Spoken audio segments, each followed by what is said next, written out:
more government and not a lot of counterfeit. Government shouldn't be allowed to counterfeit.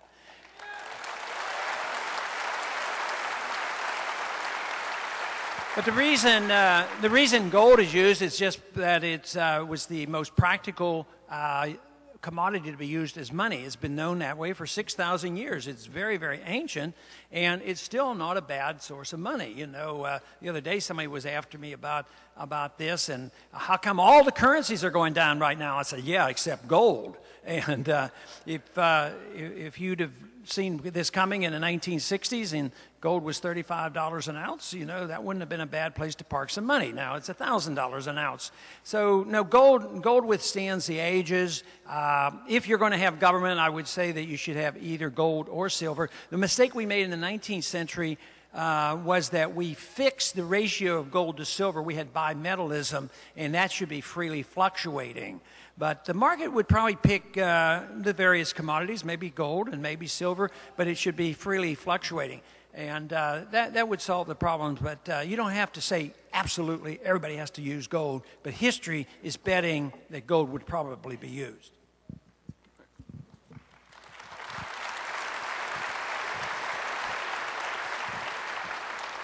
Changing topics. Why do you think socialism has become a dirty word in our society when such a system has worked well for European countries?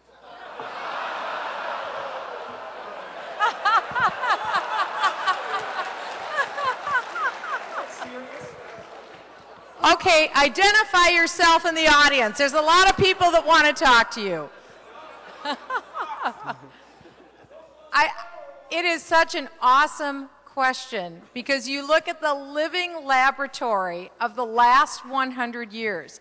And America, Ron is right, we have not been a true free market economy. I wish we would have been.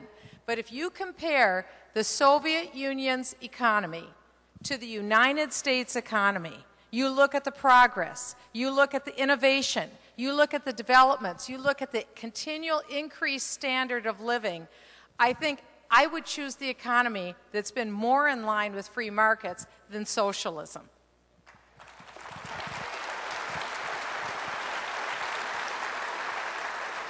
I just want to add one thing because obviously freedom is more productive and we have a great more prosperity in socialism. The 20th century was more or less the failure of socialism. The 21st century so far right now is going to show the failure of interventionism and Keynesianism. But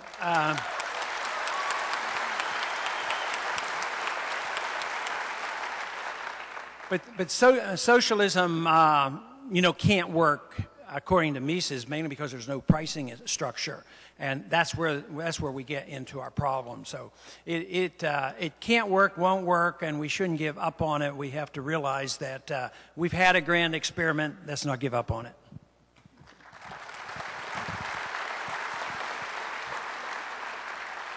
And since I guess we agree that socialism doesn't work, why is a true free market solution the best alternative for healthcare?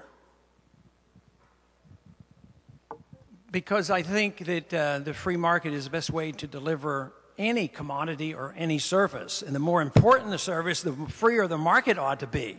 But if you compare, what do you think it would have been like if we'd have turned it over to the Department of Homeland Security to make sure that everybody in this country had a cell phone? You know, and they would have gone out and they would have picked one person to produce the cell phones and distribute the cell phone, and it would cost us $500 a piece. And only half the people would have had them. No, the distribution, everything is better. It's just a shame that we give up on services and this whole idea. The basic flaw in the medical care delivery system is that we have accept the argument that you have a right to medical care, but you don't have a right to somebody else's life. You don't have a right to somebody else's money.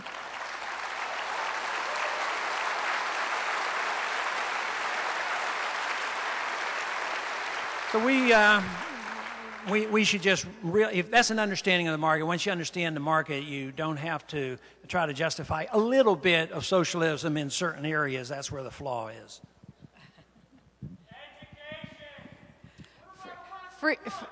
Free markets and healthcare give you the highest access to healthcare at the lowest possible price to the greatest group of people. And that's true in almost any commodity, any service that there is. That's what free markets deliver. And probably the best alternative to the current crisis now, the best alternative to government takeover of healthcare would be fairly simple, and it'd be a very quick bill, and it would be this. It would be government doesn't own your healthcare, your employer doesn't own your healthcare, you own your healthcare. You have the freedom to band together with anyone you want to band together, maybe like a credit union, people in your area, maybe all farmers or all realtors. So you own your health care, you band together with anyone you want. You have the right to buy any level of coverage you want from anyone you want, anywhere you want. And you'd have the right to set aside tax-free money to pay for it, and what that doesn't cover, you could deduct on your income tax return. And then have real lawsuit reform. That solves 95% of the problem. We'll always have a safety net for people who, through no fault of their own, can't afford to get health care. Maybe they're disabled or whatever. But 95% of our problems could be solved, and we're not looking at trillion-dollar deficits. Why not try that option first?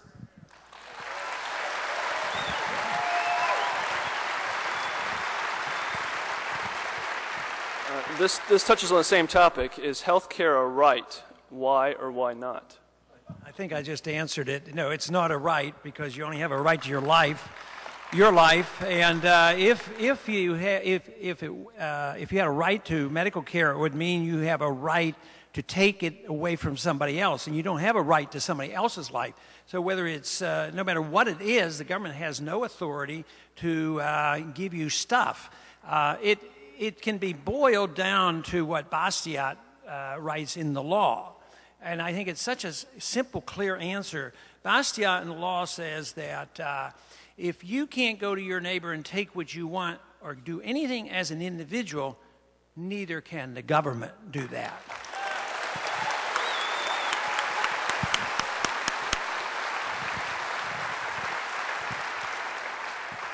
I can't improve on Bastiat in the law, but I'll say this. In the United Kingdom, health care is a right. In the Soviet Union, health care is a right.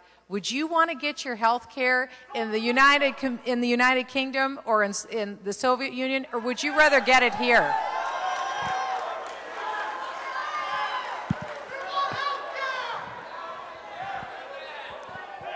All right. How